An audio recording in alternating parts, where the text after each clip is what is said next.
How to run effective real estate ads this holiday season. Holiday season na, and yes, effective pa rin mag-run ng real estate ads. Pero hindi pwedeng yung normal strategy mo. Here how to run ads the right way ngayong Christmas season. Adjust your creative for the season. Ngayong holidays, mas competitive ang feed. Ang daming sales, ang daming promos and events, ang daming nagra-run ng Facebook ads.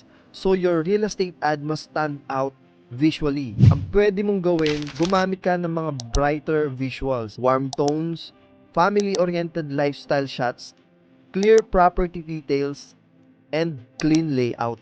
Don't make it look like a shopping promo, pero gawin mo siyang inviting and emotional. Speak to holiday buyer intent. Alam mo ba, December leads are actually high quality. Why? Kasi maraming nagpaplano for next year. Maraming OFWs na umuwi. Maraming families na nagsaset ng goals for the coming year.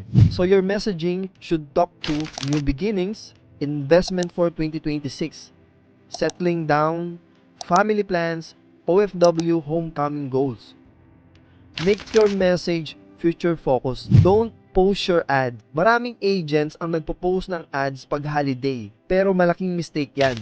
Si Meta ngayon, especially dahil sa Andromeda update, ay mas effective pag tuloy-tuloy ang learning niya. When you post your ads, nawawala yung learning. Nagre-reset yung delivery. Mas mahal on restart. Bumababa yung lead consistency. So let the system learn.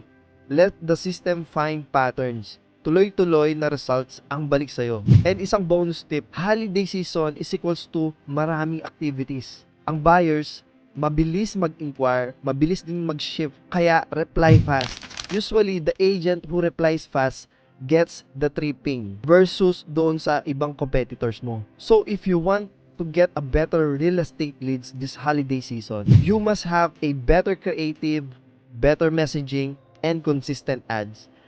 Let Meta do the work and prepare for serious buyers this December.